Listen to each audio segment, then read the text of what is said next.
व्रजन्तमनुपेतपेतकृत्यं द्वैपायनो विरहकातर आजुहावा पुत्रा इति तन्मयतया तरवोऽपि नेदुः तं सर्वभूतहृदयं मुनिमानतोऽस्मि।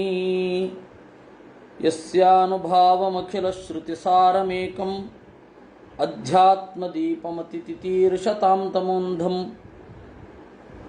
संसारिणां करुणयाः पुराणगुह्यम्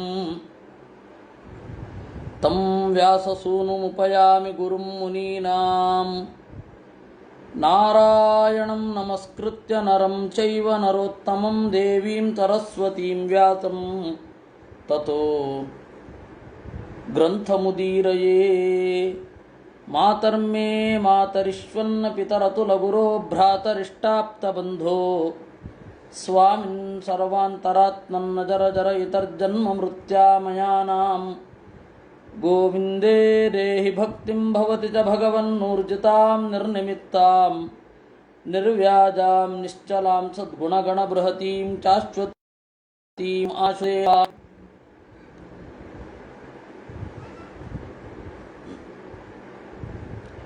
ನರ ಮತ್ತು ನಾರಾಯಣ ಬದರಿಕಾಶ್ರಮದಲ್ಲಿ ಕುಳಿತು ಇಡೀ ಭರತ ವರ್ಷದ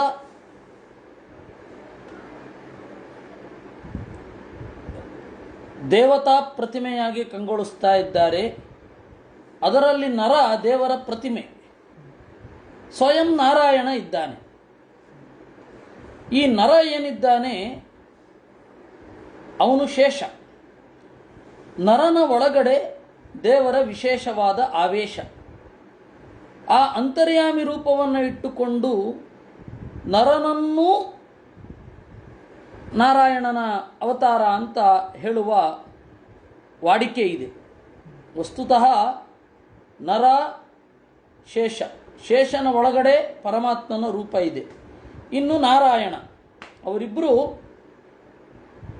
ಭಾರತ ವರ್ಷದ ಪೂಜ್ಯ ದೇವತೆಗಳಾಗಿ ಅಲ್ಲಿ ಕಂಗೊಳಿಸ್ತಾ ಇದ್ದಾರೆ. ನಾರದರು ಸ್ತೋತ್ರ ಮಾಡ್ತಾ ಇದ್ದಾರೆ. ಅಲ್ಲಿ 24ನೇ ಶ್ಲೋಕದ ತನಕ ನಾವು ನೋಡಿದ್ವಿ. ಭಾರತ ಭೂಭಾಗದಲ್ಲಿ ಹುಟ್ಟುವ ಜನರು ಧನ್ಯ, ಸಜ್ಜನರ ಸಂಪರ್ಕ ಸಿಗತ್ತೆ.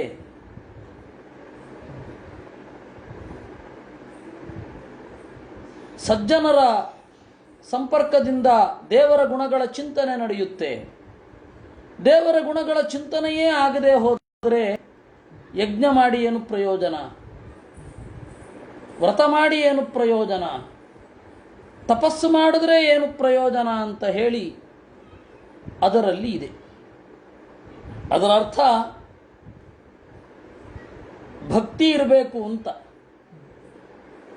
ಯಜ್ಞ ಯಾಗಾದಿಗಳೆಲ್ಲ ಪ್ರಯೋಜನ ಇಲ್ಲ ಅಂತ ಇಲ್ಲ. ಪ್ರಾಪ್ತಾನ್ ರಜಾತಿಂ ತ್ವಿಹಯೇ ಚ ಜಂತವಃ ಜ್ಞಾನಕ್ರಿಯಾ ದ್ರವ್ಯಕಲಾಪ ಸಂಭೃತಾಃ ನ ಛೇದ್ಯತೇರನ್ನ ಪುನರ್ಭವಾಯತೆ ಭೂಯೋ ವನೌಕಾ ಇವ ಯಾಂತಿ ಬಂಧನಂ. ಈ ಭರತ ಭೂಮಿಯಲ್ಲಿ ಹುಟ್ಟಿಯೂ ಕೂಡ ಅಪುನರ್ಭವಾಯ, ಮತ್ತೆ ಹುಟ್ಟದಿರಲು ಪ್ರಯತ್ನ ಮಾಡದಿದ್ದರೆ ಅವನು ಮಂದಮತಿಯೇ ಸರಿ. ಅಟ್ಲೀಸ್ಟ್ ಪ್ರಯತ್ನ ಆದರೂ ಇರಬೇಕು. ದೇವರು ಒಲಿಯುತ್ತಾನೆ. ಏಕ ಪೃಥಂಗ್ನಾಮಭಿಃ ಯೈ ಶ್ರದ್ಧಯಾ ಬರ್ಹಿಷಿ ಭಾಗಚೋ ಹವಿಃ ನಿರುಕ್ತಮಿಷ್ಟಂ ವಿಧಿಮಂತ್ರವಸ್ತುತಃ ಏಕ ಪೃಥಂಗ್ನಾಮಭಿರಾಹುತೋ ಮುದಾ ಗೃಹ್ಣಾತಿ ಪೂರ್ಣಃ ಸ್ವಯಮಾಶಿಷಾಂ ಪ್ರಭುಃ. ಯಾರು ಶ್ರದ್ಧೆಯಿಂದ ಹವಿಸ್ಸನ್ನು ನೀಡುತ್ತಾರೆ ವಿಧಿಬದ್ಧವಾಗಿ, ಯಾರು ಹವಿಸ್ಸನ್ನು ನೀಡುತ್ತಾರೆ ಅವನು ಪೃಥಂಗ್ನಾಮಭಿಹಿ, ಬೇರೆ ಬೇರೆ ಹೆಸರುಗಳಿಂದ ಪ್ರತಿಪಾದ್ಯನಾದ ದೇವರು ತಾನೇ ಆ ಹವಿಸ್ಸನ್ನು ಸ್ವೀಕರಿಸಿ ಅನುಗ್ರಹ ಮಾಡುತ್ತಾನೆ. ಭಾರತದಲ್ಲಿ ಅತ್ಯಂತ ಆನುಕೂಲ್ಯ ಇದೆ, ಅದು ವರ್ಣಿಸಲಸದಳ. ಎಲ್ಲಿ ವಿಪರೀತ ಚಳಿ ಇರ್ತದೆ, ವಿಪರೀತ ಚಳಿ ಇರುವಲ್ಲಿ ಸದಾಚಾರಿಗಳಾಗಿರ್ಲಿಕ್ಕೆ ಸಾಧ್ಯ ಇಲ್ಲ. ವಿಪರೀತ ಬಿಸಿಲು. ಬಿಸಿಲು ಹೇಳಿದ್ರೆ ಮರುಭೂಮಿಯ ಬಿಸಿಲು, ಸುಟ್ಟೋಗ್ಬಿಡ್ಬೇಕು ಅಂತಹ ಬಿಸಿಲಿರುತ್ತೆ. ಅಲ್ಲಿಯೂ ಸದಾಚಾರಿಗಳಿರ್ಲಿಕ್ಕೆ ಸಾಧ್ಯ ಇಲ್ಲ, ಆಚಾರ ಮಾಡಲಿಕ್ಕೆ ಆಗಲ್ಲ. ಸದಾಚಾರ ಎಲ್ಲಿ ಮಾಡಲಿಕ್ಕಾಗ್ತದೆ ಹೇಳಿದರೆ, ಎಲ್ಲಿ ಬಿಸಿಲು, ಮಳೆ, ಚಳಿ ದೇಹ ತಾಳ್ಕೊಳ್ಳಬಹುದಾದ ಮಟ್ಟದಲ್ಲಿ ಇರ್ತದೋ ಅಲ್ಲಿ ಸದಾಚಾರ ಮಾಡಲಿಕ್ಕಾಗತ್ತೆ. ಎಲ್ಲಿ ತಾಳಿಕೊಳ್ಳದ ಮಟ್ಟದಲ್ಲಿ ಇರುತ್ತೋ ಅಲ್ಲಿ ಸದಾಚಾರ ಮಾಡಲಿಕ್ಕೆ ಆಗೋದೇ ಇಲ್ಲ. ಅಂಟಾರ್ಟಿಕಾ ಪ್ರದೇಶದಲ್ಲಿ ಹೋಗಿ ಏನು ನೀವು ಜಪ ಮಾಡೋದು? ಮಾನಸ ಸರೋವರದ ಹಿಮಾಲಯದ ಪಕ್ಕದಲ್ಲಿ ಮಾಡುವವರಿದ್ದಾರೇನೋ, ಆದರೆ ಈಗ ಅಸಾಧ್ಯ ಅದು. ಕೆಲವೊಂದು ಪ್ರದೇಶಗಳುಂಟು, ಎಲ್ಲೆಲ್ಲಿಯೋ ತೀವ್ರ ಚಳಿ. ಎಂಥ ಚಳಿ ಅಂತಂದರೆ ಅಲ್ಲಿ ನಾವು ಏನಾದರೂ ಮುಟ್ಟಿದ್ರೆ ಕೈಗೆ ಅಂಟ್ಕೊಂಡು ಬಿಡುತ್ತೆ. ಕಬ್ಬಿಣದ ಬಾಗಿಲನ್ನು ಏನಾದರೂ ಮುಟ್ಟಿದರೆ ಕೈಗೆ ಅಂಟ್ಕೊಂಡು ಬಿಡುತ್ತೆ. ಅಷ್ಟು ಚಳಿ ಇರುವ ಪ್ರದೇಶಗಳು ಇದೆ. ಹಾಗೆ ನೋಡಿದರೆ ಭಾರತ ಹದವಾದ ಹವೆ, ತಡಿಬಹುದು. ಕೆಲವೊಂದು ಕಡೆ ಬಿಸಿಲು ಜಾಸ್ತಿ ಅಂತ ಅನಿಸಿದರೂ ಕೂಡ ತಡೆಯಬಹುದು. ವಿಪರೀತ ಚಳಿ ಇದ್ದ ಕಡೆ ನೀವು ನೋಡಿ ಸದಾಚಾರ ಇರಲ್ಲ. ವಿಪರೀತ ಚಳಿ ಇದ್ದ ಕಡೆ ಸದಾಚಾರ ಕಷ್ಟ ಆಗತ್ತೆ. ಇರಲ್ಲ ಅಂತಂದರೆ ದೂಷಣೆ ಅಲ್ಲ, ಅದು ಆಗಲ್ಲ. ಅದರಿಂದಾಗಿ ಆ ತರಹದ ಹದವಾದ ಹವೆ ಮೊದಲಾದವುಗಳೆಲ್ಲ ಇಲ್ಲಿ ಇವೆ. ಅದರಲ್ಲಿಯೂ ಭಾರತದಂತಹ ವೈವಿಧ್ಯ ನೀವು ಜಗತ್ತಿನಲ್ಲಿ ಎಲ್ಲಿಯೂ ನೋಡಲಿಕ್ಕೆ ಸಾಧ್ಯ ಇಲ್ಲ. ಈ ಜಿಮ್ ಕಾರ್ಬೆಟ್ ಅಂತ ಹೇಳಿ ಒಬ್ಬ ಬೇಟೆಗಾರ, ಅವನು ಹೇಳ್ತಾನೆ, ಬೆಂಗಳೂರಿನಂತಹ ಒಂದು ವಿಚಿತ್ರ ಜಾಗವನ್ನೇ ನಾನು ನೋಡಿಲ್ಲ ಅಂತ. ಯಾಕೆಂದರೆ ಬೆಂಗಳೂರು ಸುತ್ತಲೇನೆ ಒಂದು ಕಾಲದಲ್ಲಿ ಬೆಂಗಳೂರಿಗೆ ಸೀಮಿತವಾದ ಒಂದು ಮೇಘಮಂಡಲ ಇತ್ತು. ಅದನ್ನು ಬೆಂಗಳೂರು ಕ್ಲೌಡ್ಸ್ ಅಂತಲೇ ಕರಿತಾ ಇದ್ರಂತೆ. ಅವನು ಬೇಟೆಯ ಚಿತ್ರಣದಲ್ಲಿ ಬರೀತಾನೆ. ಅವನು ಇಲ್ಲೇ ಸುತ್ತಮುತ್ತ ಜಿಮ್ ಕಾರ್ಬೆಟ್ ಅಲ್ಲ, ಇನ್ಯಾರು ಕೆನೆತ್ ಅಂಡರ್ಸನ್ ಇರಬೇಕು, ಯಾರು ಅಂತ ನೆನಪಾಗ್ತಾ ಇಲ್ಲ ನನಗೆ. ಜಿಮ್ ಕಾರ್ಬೆಟ್ಟೋ ಕೆನೆತ್ ಅಂಡರ್ಸನ್ನೋ ಓದಿ ಬಹಳ ದಿವಸ ಆಯಿತು. ಆದ್ದರಿಂದ ಅವನು ಹೇಳ್ತಾನೆ, ಬೆಂಗಳೂರು ಬಹಳ ವಿಚಿತ್ರ. ಇಲ್ಲಿಂದ ನೀವು ಯಾವುದೇ ಪ್ರದೇಶಕ್ಕೆ 60 ಕಿಲೋಮೀಟರ್ ಒಳಗಡೆ ಹೋದರೆ ಬೇಕಾದ ಹವೆ ಸಿಗತ್ತೆ ಅಂತ. ಸ್ವಲ್ಪ ದೂರ ಹೋದರೆ ಬಿರು ಬಿಸಿಲು, ಸ್ವಲ್ಪನೇ ದೂರ 60-65 ಕಿಲೋಮೀಟರ್ ಹೋದರೆ ಬಿರು ಬಿಸಿಲು. ಬೆಂಗಳೂರಿನ ಒಳಗಡೆ ಇದ್ದರೆ ಚಳಿಗಾಲ. ಆವಾಗ 6 ತಿಂಗಳು ಮಳೆ ಬೀಳ್ತಿತ್ತಂತೆ. ನಮ್ಗೆ ಯಾರಿಗೂ ಗೊತ್ತಿಲ್ಲ ಅದು, ಅವ್ರು ಹೇಳ್ತಾ ಇದ್ದ ಕಾಲದಲ್ಲಿ. ನಮ್ಮ ಗುರುಗಳು ಹೇಳ್ತಾ ಇದ್ರಲ್ಲ, ಬೆಂಗಳೂರಲ್ಲಿ 3 ಗಂಟೆಗೆ ಚಳಿ ಇರ್ತಾ ಇತ್ತು, ಮಧ್ಯಾಹ್ನ 3 ಗಂಟೆಗೆ ಸ್ವೆಟರ್ ಹಾಕೊಂಡ್ಬಿಡ್ತಾ ಇದ್ವಿ ಅಂತ. ಟ್ರಾಮ್ ಇತ್ತಂತೆ ಬೆಂಗಳೂರಲ್ಲಿ. ಇರಲಿ, ಈ ತರಹದ ಬೆಂಗಳೂರು ಬಹಳ ವಿಚಿತ್ರ. ಆ ತರಹ ಒಂದು 60 ಕಿಲೋಮೀಟರ್ ಹೋದರೆ ದೊಡ್ಡ ಬೆಟ್ಟ, ಮೇಲ್ಗಡೆ ನಂದಿ ಬೆಟ್ಟ ಕೊಟ್ಟೋಗ್ಬಿಡ್ಬೋದು, ಹಿಲ್ ಸ್ಟೇಷನ್ನು. ಈಚೆ 60 ಕಿಲೋಮೀಟ್ರಿಗೆ ಹೋದರೆ ಅದೊಂದು ವಿಚಿತ್ರ ಜನ, ಹೊಸೂರು. ನಾವು ಊಹೆ ಕೂಡ ಮಾಡ್ಕೊಂಡಿರಲ್ಲ. ಈ ರೀತಿ ಭಾರತದ ಅನೇಕ ನಗರಗಳು ಅತ್ಯಂತ ವೈವಿಧ್ಯಮಯವಾಗಿ ಇದೆ, ಅತ್ಯಂತ ವೈವಿಧ್ಯ. ಅದನ್ನು ನೀವು ಅಲ್ಲಗೆಳಲಿಕ್ಕೆ ಸಾಧ್ಯ ಇಲ್ಲ. ಸದಾಚಾರಕ್ಕೆ ಪ್ರಶಸ್ತ ಒಟ್ಟಾರೆ. ಇದು ಬೇರೆ ಕಡೆ ಇರೋದಿಲ್ಲ. ಅದರಿಂದಾಗಿ ಭಾರತ ಭೂಮಿಯನ್ನು ಎಲ್ಲರೂ ಹೊಗಳುತ್ತಾರೆ. ಇಂತಹ ಭಾರತ ಭೂಮಿಯಲ್ಲಿ ಹುಟ್ಟಿಯೂ ಕೂಡ ಮೋಕ್ಷಕ್ಕಾಗಿ ದುಡಿಯದಿದ್ದರೆ, ಈಗಂತೂ ದೇಶ ವಿದೇಶಗಳು ಒಟ್ಟಿಗೆ ಇವೆ. ಈಚೆ ಹೋದರೆ ಅತ್ಯಂತ ವಿದೇಶಿ ಸಂಸ್ಕೃತಿ, ಒಳಗಡೆ ಬಂದರೆ ಅಪ್ಪಟ ಸನಾತನ ಸಂಪ್ರದಾಯ. ಎಲ್ಲವೂ ಒಂಥರ ಕಲಿತು ಮೇಲೋಗರ. ಎಲ್ಲವೂ ಎಲ್ಲರಿಗೂ ಸಿಗತ್ತೆ, ಏನು ಬೇಕಾದರೂ ಸಿಗತ್ತೆ. ಈ ತರಹದ ವಿಚಿತ್ರ ಒಂದು ದೇಶ ಅಂತಂದರೆ ಅದು ಭಾರತ. ಈ ಭೂಮಿ, ಇಂತಹ ಭೂಮಿಯಲ್ಲಿ ಹುಟ್ಟಿಯೂ ಕೂಡ ಅಪುನರ್ಭವಾಯ, ಮತ್ತೆ ಎಂದೂ ಹುಟ್ಟದೇ ಇರುವುದಕ್ಕೆ ಸಾಧನೆ ಮಾಡದೆ ಹೋದರೆ ಅವನನ್ನು ಕುರಿತು ಏನು ಹೇಳಬೇಕು ಅಂತ ದೇವತೆಗಳು ಮಾತನಾಡ್ಕೋತಾರೆ. ಸತ್ಯಂ ದಿಶತ್ಯರ್ಥಿತಮರ್ಥಿತೋ ನೃಣಾಂ ನೈವಾರ್ಥಿತೋ ಯತ್ ಪುನರರ್ಥಿನೋ ಮದಃ ಸ್ವಯಂ ವಿದತ್ತೇ ಭಜತಾಮನಿಚ್ಛತಾಂ ಇಚ್ಛಾ ವಿಧಾನಂ ನಿಜ ಪಾದ ಪಲ್ಲವಂ. ಭಾರತದವರಿಗೆ ಒಂದು ರಹಸ್ಯ ಗೊತ್ತಾಗಿದೆ ಅಂತ ಹೇಳ್ತಾರೆ. ಏನು? ಸ್ವಯಂ ಸತ್ಯಂ ದಿಶತಿ ಅರ್ಥಿತೋ ನೃಣಾಂ. ಏನಾದರೊಂದು ಬೇಕು ಅಂತ ಕೇಳಿದ್ರೆ ಅದನ್ನು ಕೊಡ್ತಾನೆ ದೇವರು. ಯಾರು ಕೇಳಲ್ವಲ್ಲ ಅವ್ರಿಗೂ ಕೂಡ ಕೊಡ್ತಾನೆ. ಅನಿಚ್ಛತಾಮಪಿ ದದಾತಿ. ಸ್ವಯಂ ವಿಧತ್ತೆ ಭಜತಾಂ ಅನಿಚ್ಛತಾಂ. ಆದರೆ ಏನು ಪ್ರಾಬ್ಲಮ್ಮು ಅಂತಂದರೆ ಬೇಡಿ ಇಸ್ಕೊಳ್ತಾರಲ್ಲ ಅವ್ರಿಗೆ ಗರ್ವ ಬಂದ್ಬಿಡುತ್ತೆ, ದೇವರು ನಮ್ಮ ಕೈಯಲ್ಲಿದ್ದಾನೆ ಅಂತ. ಅದಕ್ಕೆ ಈ ಕ್ಷುದ್ರ ದೇವತೆಗಳನ್ನೆಲ್ಲ ಆರಾಧನೆ ಮಾಡುವವರು ನಿಮಗೆ 24 ಗಂಟೆಯಲ್ಲಿ ಪರಿಹಾರ ಶತಸಿದ್ಧ ಅಂತ ಬರೀತಾರೆ. ಅವರಿಗೆ ಕ್ಷುದ್ರ ದೇವತೆಗಳ ಓಲೈಕೆ ಇರೋದು. ಅದಿಲ್ಲದೆ ಬೇರೆ ಇದ್ದರೆ ನಮಗೆ ಅದು ಇದ್ರೂ ಕಷ್ಟ. ದೇವರು ಬೇಡಿದ್ದು ಕೊಟ್ಟು ಬಿಡ್ತಾನೆ.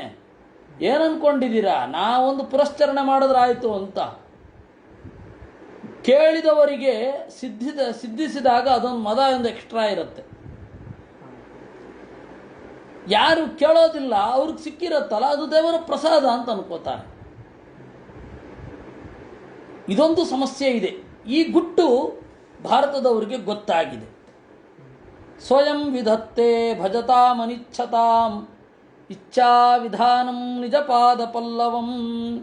ಯದ್ಯತ್ರ ನ ಸ್ವರ್ಗ ಸುಖಾವಶೇಷಿತಂ ಸ್ವಿಷ್ಟಸ್ಯ ದತ್ತಸ್ಯ ಕೃತಸ್ಯ ಶೋಭನಂ ತೇನಾಬ್ಜನಾಭ ಸ್ಮೃತಿ ಜನ್ಮ ನ ಸ್ಯಾತ್ ವರ್ಷೇ ಹರಿರ್ಯದ್ಭಜತಾಂ ಚಂಚನೋತಿ. ಅಲ್ಲಪ್ಪ, ನಾವು ಈ ಸ್ವರ್ಗದಲ್ಲಿ ಇದ್ದು ಬಹಳ ಸುಖವನ್ನು ಅನುಭವಿಸ್ತಾ ಇಲ್ಲ. ಯಾಕಾದರೂ ಈ ಭೂಮಿಯಲ್ಲಿ ಹುಟ್ಟಿಲ್ವೋ ಏನೋ. ಯದ್ಯಸ್ತಿನ ಸ್ವರ್ಗ ಸುಖಾವಚೇಚಿತಂ. ನಾವು ಏನಾದರೂ ಪುಣ್ಯ ಮಾಡಿದ್ದಿದ್ರೆ, ಯಾಗ ಮಾಡಿದ್ದಿದ್ರೆ, ದಾನ ಮಾಡಿದ್ದಿದ್ರೆ ತೇನ ಅಬ್ಜನಾಭ ಸ್ಮೃತಿ ಜನ್ಮ ನ ಸ್ಯಾತ್. ನಮಗೆ ಭಾರತ ಭೂಮಿಯಲ್ಲಿ ಹುಟ್ಟುವಂತಾಗಲಿ, ಭಾರತ ಭೂಮಿಯಲ್ಲಿ ಹುಟ್ಟಿ ಪರಮಾತ್ಮನ ನೆನಪನ್ನು ತಂದುಕೊಳ್ಳುವಂತಾಗಲಿ. ಈ ಭಾರತ ವರ್ಷದಲ್ಲಿ ಪರಮಾತ್ಮ ನೆಲೆಸಿರುವ ಜನರಿಗೆ ವಿಶೇಷವಾಗಿ ಅನುಗ್ರಹವನ್ನು ಮಾಡ್ತಾನೆ. ಇದೇನ್ರಿ ಇದು? ದೇವತೆಗಳಿಗೆ ಅಧಿಕಾರ ಇಲ್ಲ ಅಂತ ತಾನೇ ನೀವು ಹೇಳ್ತಾ ಇರೋದು. ದೇವತೆಗಳಿಗೆ ದಾನ ಮಾಡುವ ಅಂದರೆ ಅಧಿಕಾರದಿಂದ ಏನು ಪಡಿಬೇಕೋ ಅದು ಪಡೆದಾಗಿದೆ. ಮತ್ತಿನ್ಯಾಕೆ ಅವ್ರಿಗೆ ಅಧಿಕಾರ ಇಲ್ಲ? ದೇವತೆಗಳಿಗೆ ಸಂಧ್ಯಾ ವಂದನೆಯಲ್ಲಿ ಅಧಿಕಾರ ಇದೆಯೋ ಇಲ್ವೋ ಅಂತ ಕೇಳಿದ್ರೆ ಇಲ್ಲ ಅಂತ ಹೇಳ್ತೀವಿ. ಯಾಕೆಂದರೆ ಅಧಿಕಾರ ಇದ್ದು ಏನು ಪ್ರಯೋಜನ ಪಡಿಬೇಕೋ ಅದೀಗಾಗಲೇ ಅವ್ರಿಗೆ ಸಿಕ್ಕಾಗೋಗಿದೆ.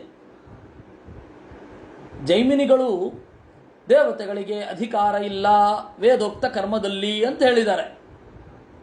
ಅದು ಯಾರಿಗೂ ಅರ್ಥ ಆಗಲಿಲ್ಲ. ಓ, ದೇವತೆಗಳೇ ಇಲ್ಲ ಅಂತ ಅನ್ಕೊಂಬಿಟ್ರು ಬಹಳ ಜನ.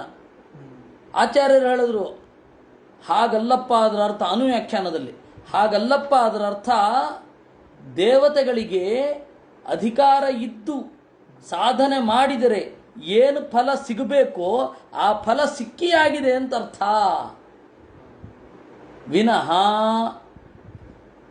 ದೇವತೆಗಳಿಗೆ ಅಧಿಕಾರ ಇಲ್ಲ ಅಂತಂದರೆ ಇನ್ನು ಫಲ ಸಿಕ್ಕಿಲ್ಲ ಅಂತಲೋ ಅಥವಾ ಸಿಗಬೇಕು ಅಂತ ಅವ್ರಿಗೆ ಬಯಕೆ ಇದೆ ಅಂತಲೋ ಅರ್ಥ ಅಲ್ಲ. ಈ ದೃಷ್ಟಿಯಲ್ಲಿ ದೇವತೆಗಳು ಅನಧಿಕಾರಿಗಳು. ಅನಧಿಕಾರಿಣೋ ದೇವಾಹ ಸ್ವರ್ಗಸ್ಥಾ ಭಾರತೋದ್ಭವಂ ವಾಂಛಂತಿ. ಅವರು ಸ್ವರ್ಗದಲ್ಲಿರುವವರು ಭಾರತ ಭೂಮಿಯಲ್ಲಿ ಹುಟ್ಟಬಾರದೆ ಅಂತ ಅನ್ಕೋತಾರಂತೆ. ಅದರ ಅಭಿಪ್ರಾಯ ಅವರು ಸಾಧನೆಯಲ್ಲಿ ಮುಂದೆ ಹೋಗಿಲ್ಲ ಅಂತ ಅರ್ಥ ಅಲ್ಲ. ಮತ್ತೆ ಅವ್ರ ಉದ್ದೇಶ ಏನು? ಉದ್ರೇಕಾರ್ಥೆ ಅಧಿಕಾರಿಣಃ. ಭಾರತ ಭೂಮಿಯಲ್ಲಿರುವವರಿಗೆ ಓಹ್, ಇಂತಹ ಪುಣ್ಯಭೂಮಿ ನಾನಂದು ನಾ ಸಾಧನೆ ಮಾಡಬೇಕು ಅಂತ ಅನ್ನಿಸ್ಬೇಕು, ಅದಕ್ಕಾಗಿ ಅವರು ಆ ರೀತಿ ಮಾತಾಡ್ತಾರೆ ಅಂತ. ದೇವತೆಗಳಿಗೆ ಭಾರತ ಭೂಮಿಯಲ್ಲಿ ಹುಟ್ಟಿ ಏನೂ ಆಗಬೇಕಾಗಿಲ್ಲ. ದೇವತೆಗಳಿಗೆ ಇಲ್ಲಿ ಬಂದು ಸಾಧನೆ ಮಾಡಬೇಕಾದ ಅವಶ್ಯಕತೆ ಇಲ್ಲ. ಅದರ ಸ್ಪಿರಿಟನ್ನು ಅರ್ಥ ಮಾಡಿಕೊಳ್ಳಿ ಅಂತ ಹೇಳ್ತಾರೆ ಆಚಾರ್ಯರು. ಒಂದೊಮ್ಮೆ ಆಚಾರ್ಯರು ಬಂದು ಹೇಳದೆ ಹೋಗಿರ್ತಿದ್ದಿದ್ರೆ ನಮಗೆ ಈ ಪ್ರಮೇಯ ಅಪ್ರಾಣೆಗೂ ಗೊತ್ತಾಗ್ತಾ ಇರಲಿಲ್ಲ. ದೇವತೆಗಳು ಅನಧಿಕಾರಿಗಳು. ಹಾಗಾದರೆ ಅವರು ಮಾಡುವ ಸದಾಚಾರ ಎಲ್ಲ ಮುಕ್ತಿಯಲ್ಲಿ ಸುಖೋದ್ರೇಕಕ್ಕಾಗಿ ಇದೆಯೇ ವಿನಃ ಬೇರೆ ಇನ್ಯಾವುದೂ ಬೇಕಿಲ್ಲ. ಯಾಕೆಂದರೆ ಅವರು ಇದಕ್ಕಿಂತ ಸುಖವನ್ನು ಅನುಭವಿಸ್ತಾ ಇದ್ದಾರೆ. ಅದಕ್ಕೆ ಅನಧಿಕಾರಿಣೋ ದೇವಾ ಸ್ವರ್ಗಸ್ಥಾ ಭಾರತೋದ್ಭವಂ. ನಾವು ನೋಡಿದ್ರೆ ಏನು ಅರ್ಥ ಮಾಡ್ಕೊಳ್ತಾ ಇದ್ವಿ, ನೋಡ್ರಿ ಭಾರತ ಹೀಗೆ ಹಾಗೆ ಅಂತ ಇದ್ವಿ. ಅದರ ಇದನ್ನು ಅರ್ಥ ಮಾಡಿಕೊಳ್ಳದೆ, ಅದರ ಸ್ಪಿರಿಟನ್ನು ಅರ್ಥ ಮಾಡಿಕೊಳ್ಳದೆ, ಭಾರತ ಯಾಕೆ ಪೂಜ್ಯ? ಸಾಧನೆಗೆ ಅನುಕೂಲ. ಸಾಧನೆಗೆ ಯಾಕೆ ಅನುಕೂಲ? ಹಿತವಾದ ಹವೆ ಇದೆ, ಅದರಿಂದಾಗಿ ಅನುಕೂಲ. ಜಂಬೂದ್ವೀಪಸ್ಯ ಚ ರಾಜನ್ ಉಪದ್ವೀಪಾನ್ ಅಷ್ಟೌ ಹೇಕ ಉಪದಿಚಂತಿ ಸಗರಾತ್ಮಜೈಃ ಅಶ್ವಾನ್ವೇಷಣೆ ಇಮಾಂ ಮಹೀಂ ಪರಿತಃ ನಿಖನದ್ಭಿರುಪಕಲ್ಪಿತಾನ್. ಜಂಬೂದ್ವೀಪದ ಸುತ್ತಲೂ ಕೂಡ 8 ದ್ವೀಪಗಳಿದೆ. ಸಗರನ ಮಕ್ಕಳು ಕುದುರೆಯನ್ನು ಹುಡುಕುವಾಗ ಎಲ್ಲ ಕಡೆ ಅಗೆದಗೆದು ಅದನ್ನು ಬೇರೆಯಾಗಿ ಮಾಡಿದ್ದು. ಅದರ ಹೆಸರುಗಳು ಸ್ವರ್ಣಪ್ರಸ್ಥ, ಚಂದ್ರಶುಕ್ಲ, ಆವರ್ತನ, ರಮಣಕ, ಮಂದಹಾರ, ಪಾಂಚಜನ್ಯ, ಸಿಂಹಳ, ಲಂಕ ಅಂತ ಅದು ಪ್ರಭೇದ ಆಯಿತು ಅಂತ ಹೇಳ್ತಾರೆ. ಇದು ಸುತ್ತಲೂ ಇರುವ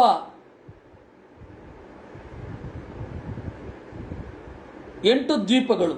ಸ್ವರ್ಣಪ್ರಸ್ಥ ಯಾವುದು ಗೊತ್ತಿಲ್ಲ ನಮಗೆ, ಚಂದ್ರಶುಕ್ಲ ಯಾವುದು ಗೊತ್ತಿಲ್ಲ, ಆವರ್ತನ ಗೊತ್ತಿಲ್ಲ, ರಮಣಕ ಗೊತ್ತಿಲ್ಲ, ಮಂದಹಾರ ಗೊತ್ತಿಲ್ಲ, ಪಾಂಚಜನ್ಯ ಗೊತ್ತಿಲ್ಲ. ಹಾಗಾದರೆ ಗೊತ್ತಿರೋದು ಯಾವುದು ಅಂದರೆ 6 ಗೊತ್ತಿಲ್ಲ, 2 ಗೊತ್ತಿದೆ, ಸಿಂಹಳ ಮತ್ತು ಲಂಕ. ಈ ಶ್ರೀಲಂಕಾ ಅಂತ ಕರೆಯೋ ಅಗತ್ಯ ಇಲ್ಲ ರೀ, ಅವರು ಸಿಲೋನ್ ಅಂತಾರೆ, ಅಂದರೆ ಸಿಂಹಳ. ನೀವು ಪ್ರಾಚೀನ ಬೌದ್ಧ ಗ್ರಂಥಗಳಲ್ಲೆಲ್ಲ ನೋಡಿದ್ರೆ ಅದು ಸಿಂಹಳ ದ್ವೀಪವೇ ವಿನಃ ಶ್ರೀಲಂಕಾ ಅಲ್ಲ. ನಾವು ಅದನ್ನು ಕರೆಯೋದು ಶ್ರೀಲಂಕಾ ಅಂತ. ಅವರು ಸಿಲೋನ್ ಹೇಳ್ತಾರೆ, ಸಿಂಹಳ ಹೇಳ್ತಾರೆ ಅವರು, ಸಿಂಹಳಿ. ಏವಂ ತವ ಭಾರತೋತ್ತಮ ಜಂಬೂದ್ವೀಪವರಚೆ ವಿಭಾಗೋ ಯಥೋಪದೇಶ ಉಪವರ್ಣಿತಃ. ಅದರಿಂದ ಓ ಭರತ ಕುಲದಲ್ಲಿ ಹುಟ್ಟಿದವನೇ, ಪರೀಕ್ಷಿತನೇ, ಜಂಬೂದ್ವೀಪದ ಬಗ್ಗೆ ನಿನಗೆ ಹೇಳಿದ್ದೇನೆ. ಹೀಗೆ ಇತಿ ಶ್ರೀಮದ್ಭಾಗವತೆ ಪಂಚಮಸ್ಕಂಧೆ 19ಧ್ಯಾಯ. ಹೀಗೆ 19ನೆಯ ಅಧ್ಯಾಯ ಮುಗಿತು. ಅತಃಪರಂ ಪ್ಲಕ್ಷಾದಿದ್ವೀಪಾನಾಂ ಪ್ರಮಾಣಲಕ್ಷಣ ಸಂಸ್ಥಾನತಃ ವರ್ಷ ವಿಭಾಗ ಉಪವರ್ಣ್ಯತೆ. ಇನ್ನು ಪ್ಲಕ್ಷಾದಿ ದ್ವೀಪಗಳನ್ನು ವರ್ಣನೆ ಮಾಡ್ತೇವೆ. ಜಂಬೂದ್ವೀಪೋಯಂ ಯಾವಾನ್ ವಿಸ್ತಾರಃ ತಾವತ ಕ್ಷಾರೋದಧಿನ ಪರಿವೇಷ್ಟಿತಃ ಯಥಾ ಮೇರುಹು ಜಂಬಾಖ್ಯೇನ. ಈ ಜಂಬೂದ್ವೀಪದ ಸುತ್ತಲೂ ಕೂಡ ಈ ಜಂಬೂದ್ವೀಪದಷ್ಟೇ ವಿಸ್ತಾರವಾಗಿ ಉಪ್ಪಿನ ಕಡಲು ಇದೆ.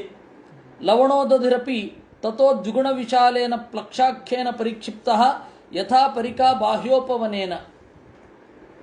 ಈ ಜಂಬೂದ್ವೀಪ ಅಂತನ್ನೋದು ಲವಣ ಸಮುದ್ರದಿಂದ ಪರಿವೃತವಾಗಿದೆ. ಅದರ ಮೇಲ್ಗಡೆ ಅದಕ್ಕೆ 2 ಪಟ್ಟು ಪ್ಲಕ್ಷದ್ವೀಪ ಇದೆ. ಇದು 1,00,000 ಯೋಜನ ಅಂತ ಹೇಳಿದ್ರೆ ಅದು 2,00,000 ಯೋಜನ, ಹಾಗೆ ದ್ವಿಗುಣ ವಿಶಾಲ. ಅಲ್ಲಿ ಪ್ಲಕ್ಷದಲ್ಲಿ ಒಂದು ಜಂಬೂ ಪ್ರಮಾಣವಾದ ಹಿರಣ್ಮಯ ದ್ವೀಪ ಇದೆ. ಅಲ್ಲಿ ಅಗ್ನಿ ದೇವರನ್ನು ಉಪಾಸನೆ ಮಾಡ್ತಾ ಇದ್ದಾನೆ. ಅದರ ಅಧಿಪತಿ ಇದ್ಮಜಿಹ್ವ ಅಂತ. ಆ ಇದ್ಮಜಿಹ್ವ ಏನು ಮಾಡ್ತಾನೆ, ತನ್ನ ದ್ವೀಪವನ್ನು 7 ವರ್ಷಗಳಾಗಿ ವಿಭಾಗಿಸಿ ತನ್ನ ಮಕ್ಕಳಿಗೆ ಕೊಟ್ಟಿದ್ದಾನೆ. ಪ್ರಿಯವ್ರತನ ಮಗ ಆಗ್ನಿಧ್ರ, ಯಜ್ವಿಬಾಹು, ಇದ್ಮಜಿಹ್ವ. ಆ ಇದ್ಮಜಿಹ್ವ ಕೊಟ್ಟಿದ್ದಾನೆ. ಅವರು ಆತ್ಮಯೋಗೇನ ಉಪರರಾಮ. ಈ ಇದ್ಮಜಿಹ್ವ ತಪಸ್ಸು ಮಾಡ್ತಾ ಕುಳಿತಿದ್ದಾನೆ. ಇದರ ಬಗ್ಗೆ ಒಂದು ನೋಟು ಆಚಾರ್ಯರು ಹೇಳ್ತಾರೆ. ಸೂರ್ಯ ಸೋಮಾಗ್ನಿ ವಾರಿ ಈರ ವಿಧಾತೃಷು ಯಥಾಕ್ರಮಂ ಪ್ಲಕ್ಷಾದಿ ದ್ವೀಪ ಸಂಸ್ಥಾಸ್ತು ಸ್ಥಿತಂ ಹರಿಮುಪಾತತೆ ಇತಿ ಚ. ಸೂರ್ಯ, ಚಂದ್ರ, ಅಗ್ನಿ, ವಾರಿ ಅಂತ ಹೇಳಿದ್ರೆ ವರುಣ, ಈರ ಅಂತಂದರೆ ಪ್ರಾಣ, ವಿಧಾತೃ ಅಂತಂದರೆ ಬ್ರಹ್ಮ. ಇಷ್ಟು ಜನ ಪ್ಲಕ್ಷಾದಿ ದ್ವೀಪಗಳಲ್ಲಿ ಇರುವ ಪರಮಾತ್ಮನನ್ನು ಉಪಾಸನೆ ಮಾಡ್ತಾರೆ. ಒಂದೇ ಒಂದು ನೋಟು. ಶಿವಂ ಯಶಸ್ಸಂ ಸುಭದ್ರಂ ಶಾಂತಂ ಕ್ಷೇಮಂ ಅಮೃತಂ ಅಭಯಮಿತಿ ವರ್ಚಾಣಿ. 7 ವರ್ಷಗಳು ಯಾವುದು? ಪ್ಲಕ್ಷದ್ವೀಪವನ್ನು 7 ವರ್ಷ ಅಂತ ವಿಭಾಗ ಮಾಡಿದ್ದಾರೆ. 7 ವಿಭಾಗ ಮಾಡಿದ್ದಾರೆ. ಆ ಒಂದೊಂದು ವಿಭಾಗಕ್ಕೂ ವರ್ಷ ಅಂತ ಹೆಸರು. ಆ ವರ್ಷಗಳ ಹೆಸರು ಹೇಳೋದಾದರೆ ಶಿವ, ಯಶಸ್ಯ, ಸುಭದ್ರ, ಶಾಂತ, ಕ್ಷೇಮ, ಅಮೃತ, ಅಭಯ ಅಂತ. ತೇಷು ಗಿರಯೋ ನದ್ಯಶ್ಚ ಸಪ್ತ ಸಪ್ತೈವ ಆತನ್ ಅಭಿಜ್ಞಾತಾಹ. ಈ 7 ವರ್ಷಗಳಲ್ಲಿ 7 ಪರ್ವತಗಳಿದೆ, 7 ನದಿಗಳಿದೆ. ಮಣಿಕೂಟ, ವಜ್ರಕೂಟ, ಇಂದ್ರತೇನ, ಜ್ಯೋತಿಷ್ಮಾನ್, ಧೂಮ್ರವರ್ಣ, ಹಿರಣ್ಯಗ್ರೀವ, ಮೇಘಮಾಲ ಅಂತ ಹೇಳಿ ಶೈಲಗಳು ಅಂದರೆ ಬೆಟ್ಟಗಳು. ಅರುಣ, ಅನುಗಣ, ಅಂಗಿರಸಿ, ಸಾವಿತ್ರಿ, ಸುಪ್ರಭಾತ, ಋತಂಭರ, ಸತ್ಯಂಭರ ಅಂತ ನದಿಗಳು. ಯಾಸಾಂ ಜಲೋಪಸ್ಪರ್ಶನ ವಿಧೂತ ರಜಸ್ತಮತಃ ಹಂಸ ಪತಂಗ ಗೋಧ್ಯಾಯನ ಸತ್ಯಾಂಗ ಸಂಜ್ಞಾಶ್ಚತ್ವಾರಃ ವರ್ಣಾಃ ಸಹಸ್ರಾಯುಷಾಃ ವಿಬುಧೋಪಮ ಸಂದರಚನ ಪ್ರಜನನಾಃ ಸ್ವರ್ಗದ್ವಾರಂ ತ್ರಯ್ಯಾ ವಿದ್ಯೆಯ ಭಗವಂತಂ ತ್ರಯೀಮಯಂ ಸೂರ್ಯಾತ್ಮಾನಂ ಯಜಂತೆ. ಅಲ್ಲಿ ಜನರನ್ನು 4 ರೀತಿ ವಿಭಾಗ ಮಾಡಿದ್ದಾರೆ. ಈಗ ಭಾರತದಲ್ಲಿ ಬ್ರಾಹ್ಮಣ, ಕ್ಷತ್ರಿಯ, ವೈಶ್ಯ, ಶೂದ್ರ ಅಂತ ವರ್ಣಗಳನ್ನು ವಿಭಾಗ ಮಾಡಿದ್ದಾರೆ. ಭರತವರ್ಷ, ಭರತಖಂಡದಲ್ಲಿ ವಿಭಾಗ ಆಗಿದೆ. ಕೆಲವರೆಲ್ಲ ಅದರ ಬಗ್ಗೆ ತಪ್ಪು ತಿಳ್ಕೊಂಡಿದ್ದಾರೆ. ಎಲ್ಲರಿಗೂ ಅದರ ಬಗ್ಗೆ ತಪ್ಪು ತಿಳುವಳಿಕೆ ಇದೆ. ಅದು ಅವರವ್ರಿಗೂ ಅವರವ್ರ ಬಗ್ಗೆ ತಪ್ಪು ತಿಳುವಳಿಕೆ ಇದೆ.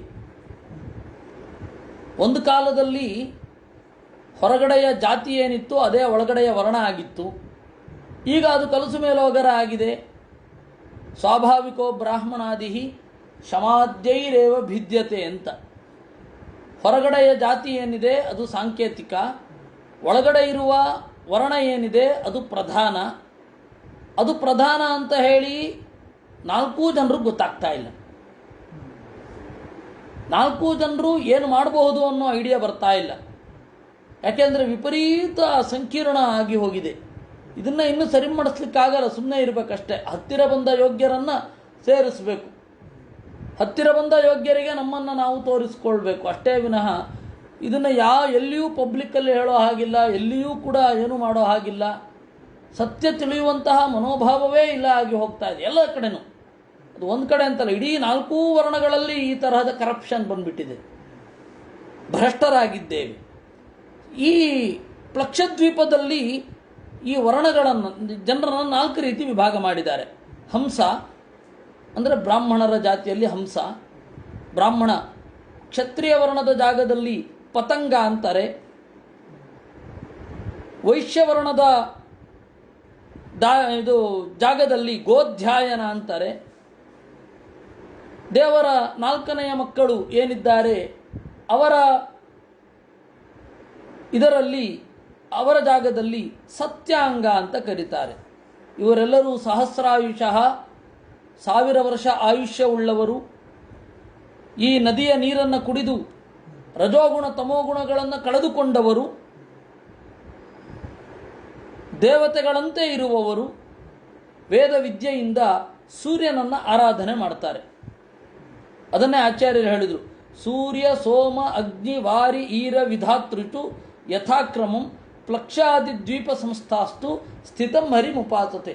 ಸೂರ್ಯಾಂತರ್ಯಾಮಿಯಾದ ಪರಮಾತ್ಮನನ್ನು ಪೂಜಿಸ್ತಾರೆ. ಪ್ರತ್ನಸ್ಯ ವಿಷ್ಣೋ ರೂಪಂ ಯತ್ ಸತ್ಯರ್ಥಸ್ಯ ಬ್ರಹ್ಮಣಃ ಅಮೃತಸ್ಯ ಚ ಮೃತ್ಯೋಶ್ಚ ಸೂರ್ಯಮಾತ್ಮಾನಂ ಅಮೀಮಹಿ ಇತಿ. ಪ್ರತ್ನಸ್ಯ ಏನಂತ ಸ್ತೋತ್ರ ಮಾಡ್ತಾರೆ? ಪ್ರತ್ನಸ್ಯ ಅತ್ಯಂತ ಹಳಬನಾದ, ಯಾರನ್ನ ಸತ್ಯ ಅಂತ ಕರೀತಾರೋ, ಯಾರನ್ನ ಋತ ಅಂತ ಕರೀತಾರೋ ಅಂತಹ ಪರಮಾತ್ಮನ ರೂಪ ಅದು. ಅಮೃತಸ್ಯ ಚ ಮೃತ್ಯೋಶ್ಚ ಆತ್ಮಾನಂ. ಅಮೃತ ಅಂತಂದರೆ ಮೋಕ್ಷ, ಮೃತ್ಯು ಅಂತಂದರೆ ಸಂಸಾರ. ಇದೆಲ್ಲದಕ್ಕೂ ಕೂಡ ಒಡೆಯನಾದ ಪರಮಾತ್ಮನನ್ನು ಅಮೀಮಹಿ ಪೂಜಿಸುತ್ತೇವೆ ಅಂತನ್ನೋದು ಅವರ ಮಂತ್ರ. ಈ ಮಂತ್ರದಿಂದ ಅವರು ಸೂರ್ಯಾಂತರ್ಯಾಮಿಯಾದ ನಾರಾಯಣನನ್ನು ಉಪಾಸನೆ ಮಾಡ್ತಾರೆ. ಯಾರು? ಪ್ಲಕ್ಷದ್ವೀಪದ ಜನರು. ಪ್ಲಕ್ಷಾದಿಷು ಪಂಚಸು ಪುರುಷಾಣಾಂ ಆಯು ಇಂದ್ರಿಯಂ ಓಜಃ ತಹಃ ಬಲಂ ಬುದ್ಧಿ ವಿಕ್ರಮ ಇತಿ ಸರ್ವೇತಾಂ ಔತ್ಪತ್ತಿಕಿ ಸಿದ್ಧಿ ಅವಿಚೇಚೇಣ ವರ್ತತೆ. ಪ್ಲಕ್ಷಾದಿ ದ್ವೀಪಗಳಲ್ಲಿ ಪುರುಷರಿಗೆ ಆಯುಷ್ಯ, ಇಂದ್ರಿಯ, ಓಜಸ್ಸು, ಸಹ, ಬಲ, ಬುದ್ಧಿ, ವಿಕ್ರಮ ಇದು ಸಹಜವಾಗಿ ಇರುತ್ತೆ. ಔತ್ಪತ್ತಿಕಿ ಸಿದ್ಧಿ ಹುಟ್ಟುತ್ತಲೇ ಅವರು ಅತೀಂದ್ರಿಯ ಶಕ್ತಿಗಳಿಂದ ಕೂಡಿರ್ತಾರೆ. ಪ್ಲಕ್ಷಸ್ತು ಸಮಾನೇನ ಇಕ್ಷುರಸೋದೇನ ಆವೃತಃ. ನಮಗೆ ಇಲ್ಲಿ ಅದು ಎಲ್ಲಿದೆ ಅಂತ ಹುಡುಕೋದು ನಮ್ಮ ಕೈಯಲ್ಲಿ ಆಗೋದಿಲ್ಲ. ದೇವರು ತೋರಿಸ್ಬೇಕು ಅಂತಂದಾಗ ತೋರಿಸ್ತಾನೆ. ಯಾಕೆಂದರೆ ವಾಮನ ಪುರಾಣದಲ್ಲಿ ಇದನ್ನು ನಿರೂಪಣೆ ಮಾಡ್ತಾರೆ. ಲೋಕದಿಂದ ಲೋಕಕ್ಕೆ ಅಡ್ಡಿಯಾಗಿರೋದೇ ಸಮುದ್ರ ಅಂತ. ಸಮುದ್ರದ ಒಳಗಡೆಯಿಂದಲೇ ನಾವು ಹೋಗಬೇಕಂತೆ. ಹೀಗಾಗಿ ನಮಗೆ ಅದು ಬೇಕಿಲ್ಲ. ಆದರೆ ಪರಮಾತ್ಮನ ಗುಣಗಳನ್ನು ಎಷ್ಟು ಹೆಚ್ಚಾಗಿ ತಿಳಿತೇವೆ ಅಷ್ಟು ಒಳ್ಳೆಯದು. ಜಗತ್ತಿನ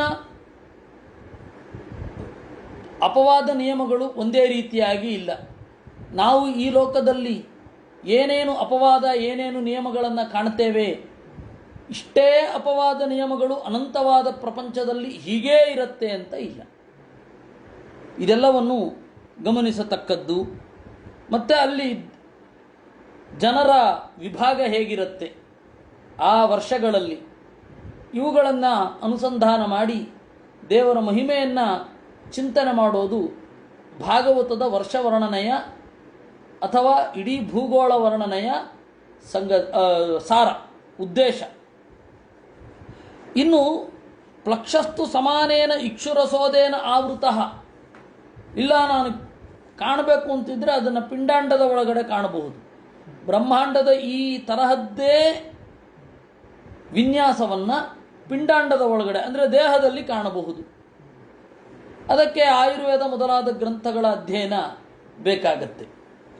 ಪ್ಲಕ್ಷ ಅಂತನ್ನೋದು ಇಕ್ಷುರಸೋದ, ಕಬ್ಬಿನ ಹಾಲಿನ ಸಮುದ್ರದಿಂದ ಆವೃತವಾಗಿರುತ್ತೆ. ಅದು ಶಾಲ್ಮಲ ದ್ವೀಪ ಅಂತ. ಇದಕ್ಕಿಂತ ದ್ವಿಗುಣ. ಸಮಾನೇನ ಸುರೋದೇನ ಪರಿವೃತ್ತೇನ, ಅದರ ಸುತ್ತಲೂ ಸುರೋದ ಕಳ್ಳಿನ ಸಮುದ್ರ ಇರ್ತದೆ. ಯತ್ರ ಹವೈ ಶಾಲ್ಮಲಿ ಪ್ಲಕ್ಷಾಯಾಮ ಯಸ್ಯಾಶ್ಚ ಅಧಕ್ಕಿಲ ನಿಲಯಮಾಹು ಭಗವತಶ್ಚಂದಸ್ತುತಃ ಪತತ್ರಿರಾಜಸ್ಯ ಸಾಧ್ಯರ್ಧ ಜಂಬೂತ ಉಪಲಕ್ಷ್ಯತೆ. ಆ ಶಾಲ್ಮಲಿ ಅಂತನ್ನುವ ಮರ ಇದೆ. ಆ ಮರದ ಕೆಳಗಡೆ ಗರುಡನ ಮನೆ ಇದೆ. ಆ ಗರುಡನ ಮನೆ ಅನ್ನೋದು ಜಂಬೂದ್ವೀಪದ ಅರ್ಧ ಭಾಗ ಇದೆ ಅವನ ಮನೆ. ನಾವೇನು 1 ಎಕರೆ 2 ಎಕರೆ ಮನೆ ಅಂತ ಆಶ್ಚರ್ಯ ಪಡ್ತೇವೆ. ಗರುಡನಿಗೆ ಸಹಜವಾಗಿ ಇರುವ ಮನೆ. ತದ್ವೀಪಾಧಿಪತಿ ಪ್ರಿಯವ್ರತಾತ್ಮಜೋ ಯಜ್ವಿಬಾಹು ಸ್ವಸುತೇಭ್ಯ ತನ್ನಾಮಾನಿ ಸಪ್ತವರಚಾಣಿ ವ್ಯಭಜತಿ. ಈ ಶಾಲ್ಮಲ ದ್ವೀಪವನ್ನು ಆಳುವವ ಯಜ್ವಿಬಾಹು, ಪ್ರಿಯವ್ರತನ ಮಗ. ಆ ಯಜ್ವಿಬಾಹು ಇದನ್ನು 7 ಭಾಗವಾಗಿ ಮಾಡಿದ್ದಾನೆ, 7 ಭಾಗವಾಗಿ ವಿಭಾಗಿಸಿದ್ದಾನೆ. ಸುರೋಚನ, ಸೌಮನತ, ರಮಣಕ, ದೇವಬರಹ, ಪಾರಿಭದ್ರ, ಆಪ್ಯಾಯನ, ಅಭಿಜಾತ ಅಂತ 7. ಅದರಲ್ಲಿ 7 ನದಿಗಳಿವೆ, 7 ಬೆಟ್ಟಗಳಿವೆ. ಸ್ವರಸ, ಶತಶೃಂಗ, ವಾಮದೇವ, ಕುಂದ, ಮುಕುಂದ, ಪುಣ್ಯವರಚ, ಸಹಸ್ರಶ್ರುತಿ ಅಂತ ಹೇಳಿ 7 ಬೆಟ್ಟ. ಅನುಮತಿ, ಸಿನಿವಾಲಿ, ಸರಸ್ವತಿ, ಕುಹು, ರಜನಿ, ನಂದ, ರಾಕ ಅಂತ 7 ನದಿಗಳು. ತದ್ವರ್ಚ ಪುರುಷಾಹ, ಅಲ್ಲಿ ಈ 4 ವರ್ಣಗಳಲ್ಲಿ ವಿಭಾಗ ಮಾಡಿದ್ದಾರೆ. ಅಲ್ಲಿ ವರ್ಣಗಳನ್ನು ಕರೆಯುವ ರೀತಿ ಬೇರೆ. ಶ್ರುತಧರ ನೋಡಿ, ಬ್ರಾಹ್ಮಣ ಅನ್ನುವ ಹೆಸರಿನ ಜಾಗದಲ್ಲಿ ಶ್ರುತಧರ ಅನ್ನುವ ಹೆಸರು, ಅದೇ ಯೋಗ್ಯತೆಯವರು. ಇನ್ನು ವೀರ್ಯಧರ, ಕ್ಷತ್ರಿಯರಿಗೆ ವೀರ್ಯಧರ. ಆಮೇಲೆ ವಸುಂಧರ, ವಸು ಅಂದರೆ ಸಂಪತ್ತು, ಸಂಪತ್ತನ್ನು ಹೊತ್ತವರು ಅಂತ. ಇದ್ಮರಸ, ಇದ್ಮಧರ, ಹೀಗೆ 4 ತರಹದ ಹೆಸರು. ಅವರು ವೇದಮಯಂ, ವೇದ ಪ್ರತಿಪಾದ್ಯನಾದ ಸೋಮಂ ಆತ್ಮಾನಂ ವೇದೇನ ಯಜಂತೆ. ಚಂದ್ರನ ಒಳಗಡೆ ಇರುವ ಪರಮಾತ್ಮನನ್ನು ಸ್ತೋತ್ರ ಮಾಡ್ತಾರೆ. ಏನು ಸ್ತೋತ್ರ? ಸ್ವಗೋಭಿ ಪಿತೃದೇವೇಭ್ಯೋ ವಿಭಜನ್ ಶುಕ್ಲಕೃಷ್ಣಯೋ ಅಂಧ ಪ್ರಜಾನಾಂ ತರ್ವಾಸಾಂ ರಾಜಾನ ಸೋಮಮಸ್ತ್ವಿತಿ ಅಂತ ಹೇಳ್ತಾರೆ. ಸ್ವಗೋಭಿ ತನ್ನ ಕಿರಣಗಳಿಂದ ಪಿತೃದೇವತೆಗಳನ್ನು ಮತ್ತು ದೇವತೆಗಳನ್ನು ಆರಾಧನೆ ಮಾಡ್ತಾ, ಆರಾಧನೆ ಮಾಡುವ ಜನರಿಗೆ ಉಪಯೋಗವನ್ನು ಮಾಡ್ತಾ, ಆ ಕಾಲದ ನಿಯಾಮಕ ಚಂದ್ರನೇ. ಶುಕ್ಲ ಪಕ್ಷ ಮತ್ತು ಕೃಷ್ಣ ಪಕ್ಷ. ಶುಕ್ಲ ಪಕ್ಷ ಮತ್ತು ಕೃಷ್ಣ ಪಕ್ಷ ಅನ್ನುವ ವಿಭಾಗವನ್ನು ನೀವು ಸೂರ್ಯನ ಚಿಂತನೆಯಲ್ಲಿ ಮಾಡಲಿಕ್ಕೆ ಆಗಲ್ಲ. ಯಾಕೆಂದರೆ ಚಂದ್ರನ ಕಲೆ ಕಾಣ್ತಾ ಇದ್ದರೆ, ಪೂರ್ಣವಾಗಿದ್ದರೆ ಅದು ಶುಕ್ಲ. ಎಲ್ಲಿ ಚಂದ್ರನ ಕಲೆ ಕಾಣೋದಿಲ್ಲ ಅದು ಕೃಷ್ಣ ಪಕ್ಷ. ಹೀಗಾಗಿ ಶುಕ್ಲ ಪಕ್ಷ ದೇವತೆಗಳ ಆರಾಧನೆ ಮಾಡಬೇಕು, ಕೃಷ್ಣ ಪಕ್ಷ ಪಿತೃದೇವತೆಗಳ ಆರಾಧನೆ ಮಾಡಬೇಕು ಅಂತ ಸಾಧಕರಿಗೆ ಇನ್ಸ್ಟ್ರಕ್ಷನ್ಸ್ ಕೊಡುವವ ಚಂದ್ರ. ಈ ಶುಕ್ಲ ಕೃಷ್ಣ ಪಕ್ಷಗಳ ರೀತಿಯಲ್ಲಿ ತನ್ನ ಕಿರಣವನ್ನು ವಿಭಾಗ ಮಾಡಿಕೊಂಡು ಎಲ್ಲ ಜೀವರಿಗೆ ಅಂಧಃ ಅನ್ನವನ್ನು ಕೊಡುವ ಪರಮಾತ್ಮ ನಹ ಸೋಮಂ ಅಸ್ತು, ನಮಗೆ ಪ್ರಸನ್ನನಾಗಲಿ ಅಂತ ಹೇಳಿ ಅವರು ಪ್ರಾರ್ಥನೆ ಮಾಡ್ತಾರೆ. ನೋಡಿ, ಶಾಲ್ಮಲ ದ್ವೀಪದಲ್ಲಿ ಚಂದ್ರನ ಒಳಗಡೆ ಇರುವ ಪರಮಾತ್ಮನನ್ನು ಆರಾಧನೆ ಮಾಡ್ತಾರೆ. ಏವಂ ಸುರೋದಾದ್ ಬಹಿಃ ತದ್ವಿಗುಣಃ ಸಮಾನೇನ ಆವೃತಃ ಘೃತೋದೇನ ಯಥಾ ಪೂರ್ವಃ ಕುಶದ್ವೀಪಃ ಯಸ್ಮಿನ್ ಕುಶಸ್ತಂಭೋ ದೇವಕೃತಃ ಸ್ವದ್ವೀಪಖ್ಯಾಪನಃ ಜ್ವಲನೈವ ಅಪರಃ ಸ್ವಷಷ್ಪರೋಚಿಷ ದಿಶೋ ವಿರಾಜಯತಿ. ಆಮೇಲೆ ಅದರ ಸುತ್ತ, ಶಾಲ್ಮಲ ದ್ವೀಪದ ಸುತ್ತ ಸುರೋದ, ಕಳ್ಳಿನ ಸಮುದ್ರ, ಅದರ ಮೇಲ್ಗಡೆ ಅದಾದ್ಮೇಲೆ ಇರತಕ್ಕಂಥದ್ದು ಘೃತೋದ. ಘೃತೋದ ಹೇಳಿದರೆ ತುಪ್ಪದ ಕಡಲು. ಅಲ್ಲಿ ಕುಶದ್ವೀಪ ಇದೆ. ಅಲ್ಲಿ ಕುಶಸ್ತಂಭ ಅಂತನ್ನುವ ಇನ್ನೊಂದು ಬೆಂಕಿಯೋ ಎಂಬಂತೆ ಕಂಗೊಳಿಸ್ತಾ ಇದ್ದಾನೆ. ತನ್ನ ದ್ವೀಪದ ಜನರನ್ನು ಚೆನ್ನಾಗಿ ಪಾಲನೆ ಮಾಡ್ತಾ ಇದ್ದಾನೆ. ತಸ್ಯಾಪಿ ಪ್ರಯೌರತೋ ರಾಜ ಹಿರಣ್ಯರೇತ ನಾಮ ಸ್ವದ್ವೀಪಂ ಸಪ್ತಭ್ಯ ಪುತ್ರಭ್ಯೋ ಯಥಾಭಾಗಂ ವಿಭಜ್ಯ ಸ್ವಯಂ ತು ತಪ ಆತಿಷ್ಠತ್. ಅಲ್ಲಿ ಪ್ರಿಯವ್ರತನ ಮಗ ಹಿರಣ್ಯರೇತ. ಆ ಹಿರಣ್ಯರೇತಸ್ಸನ್ನುವವ ತನ್ನ ದ್ವೀಪವನ್ನು 7 ಮಕ್ಕಳಿಗೆ ವಿಭಾಗ ಮಾಡಿ ಅವರ ಸುಪರ್ದಿಗೆ ಆ ದ್ವೀಪವನ್ನು ಬಿಟ್ಟು ತಪಸ್ಸು ಮಾಡ್ತಾ ಇದ್ದಾನೆ. ವಸುದಾನ, ದೃಢರುಚಿ, ನಾಭಿ, ಗುಪ್ತ, ಸತ್ಯವ್ರತ, ವಿಪ್ರ, ವಾಮದೇವ ಅಂತ 7 ಜನ. ಅಲ್ಲಿ 7 ಬೆಟ್ಟಗಳು, 7 ನದಿಗಳು ಇವೆ. ಚಕ್ರ, ಕೃತಶೃಂಗ, ಕಪಿಲ, ಚಿನ್ನಕೂಟ, ದೇವಾನೀಕ, ಊರ್ಧ್ವರೋಮ, ದ್ರವಿಣ ಅಂತ 7 ಬೆಟ್ಟಗಳು. ರಸಕುಲ್ಯ, ಮಧುಕುಲ್ಯ, ಶ್ರುತವಿಂದ, ಮಿತ್ರವಿಂದ, ದೇವಗರ್ಭ, ಘೃತಚ್ಯುತ, ಮಂತ್ರಮಾಲಾ ಅಂತ ಹೇಳಿ ನದಿಗಳು. ಈ ಕುಶದ್ವೀಪದಲ್ಲಿ ಇರುವವರು ಜನರನ್ನು 4 ವಿಭಾಗ ಮಾಡಿದ್ದಾರೆ. ಕುಶಲ, ಕೋವಿದ, ಅಭಿಯುಕ್ತ, ಕುಲಕ ಅಂತ 4 ಜನ.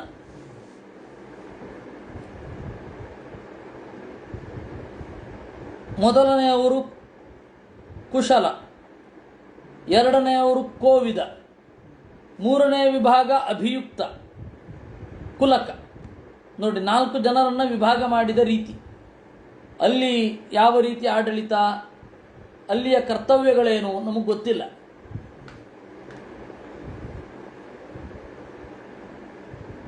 ಇವರೆಲ್ಲ ಭಗವಂತಂ ಜಾತವೇದ ಸ್ವರೂಪಿಣಂ ಕರ್ಮಕೌಶಲೇನ ಯಜಂತೆ. ಅಗ್ನಿಯ ಒಳಗಡೆ ಇರುವ ದೇವರನ್ನು ಇವರೆಲ್ಲ ಆರಾಧನೆ ಮಾಡ್ತಾರೆ. ಏನು ಹೇಳ್ಕೊಂಡು ಮಾಡ್ತಾರೆ? ಪರಸ್ಯ ಬ್ರಹ್ಮಣ ಸಾಕ್ಷಾತ್ ಜಾತವೇದೋಸಿ ಹವ್ಯವಾಟ್ ದೇವಾನಾಂ ಪುರುಷಾಂಗಾನಾಂ ಯಜ್ಞೇನ ಪುರುಷಂ ಯಜಾ ಅಂತ. ಪರಬ್ರಹ್ಮನಿಂದ ಹುಟ್ಟಿದವ ನೀನು, ಜಾತವೇದ, ವೇದವನ್ನು ಬೆಳಕಿಗೆ ತಂದವ, ವೇದವನ್ನು ಜನರಿಗೆ ತಿಳಿಸುವವ. ಹವ್ಯವಾಟ್, ಪ್ರಜೆಗಳು ಕೊಡುವ ಹವಿಸ್ಸನ್ನು ದೇವತೆಗಳಿಗೆ ತಲುಪಿಸುವವ. ಹವ್ಯಂ ವಹತಿ ಇತಿ ಹವ್ಯವಾಟ್. ದೇವಾನಾಂ ಪುರುಷಾಂಗಾನಾಂ, ಪರಮಾತ್ಮನ ಅವಯವಗಳಿಂದ ಹುಟ್ಟಿದ ದೇವತೆಗಳಿಗೆ ಹವಿಸ್ಸನ್ನು ಕೊಟ್ಟು ನೀನು ನಮ್ಮ ಮೂಲಕ ಯಜ್ಞದಿಂದ ಪುರುಷನನ್ನು ಪ್ರೀತಿಗೊಳಿಸು. ಇದು ಯಜ್ಞೇನ ಪುರುಷಂ ಯಜಾ. ತಥಾ ಬಹಿಃ ಕ್ರೌಂಚದ್ವೀಪೋಪಿ ದ್ವಿಗುಣಃ ಕುಶದ್ವೀಪಾತ್ ಸಮಾನೇನ ಕ್ಷೀರೋದೇನ ಪರಿತ ಉಪಕ್ಲುಪ್ತೇನ ಆವೃತೋ ಯಥಾ ಘೃತೋದೇನ ಕುಶದ್ವೀಪ. ಕ್ರೌಂಚದ್ವೀಪ ಇದೆ, ಕುಶದ್ವೀಪ ಆದಮೇಲೆ ಅದು ಕ್ಷೀರೋದೇನ ಪರಿತ ಉಪಕ್ಲುಪ್ತ.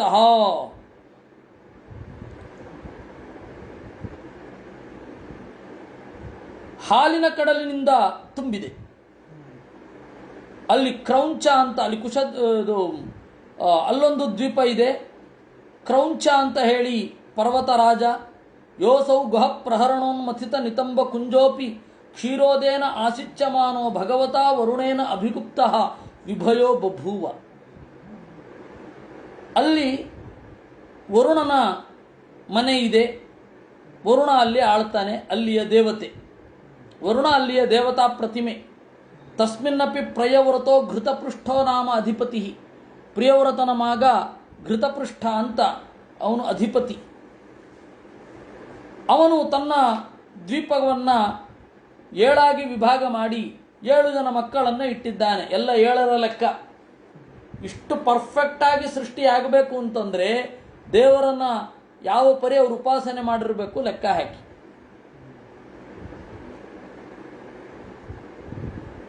ಪುತ್ರನಾಮಸು ಸಪ್ತರಿಕ್ತಾದಾನ್ ವರ್ಚಪಾನ್ ನಿವೇಶ್ಯ ಸ್ವಯಂ ಭಗವತಃ ಪರಮಕಲ್ಯಾಣಾತ್ಮಭೂತಸ್ಯ ಹರೇಶ್ಚರಣಾರವಿಂದ ಮುಪಜಗಾಮ. ತನ್ನ ಮಕ್ಕಳಿಗೆ 7 ವಿಭಾಗಗಳನ್ನು ಬಿಟ್ಟುಕೊಟ್ಟು ತಪಸ್ಸಿಗೆ ಅಂತ ಹೋದ. ಆಮಹ, ಮಧ್ವರಹ, ಮೇಧಪೃಷ್ಠ, ಸುಧಾಮ, ಋಷಿಜ್ಯ, ಲೋಹಿತಾರಣ, ವನಸ್ಪತಿ ಅಂತ 7 ಜನ.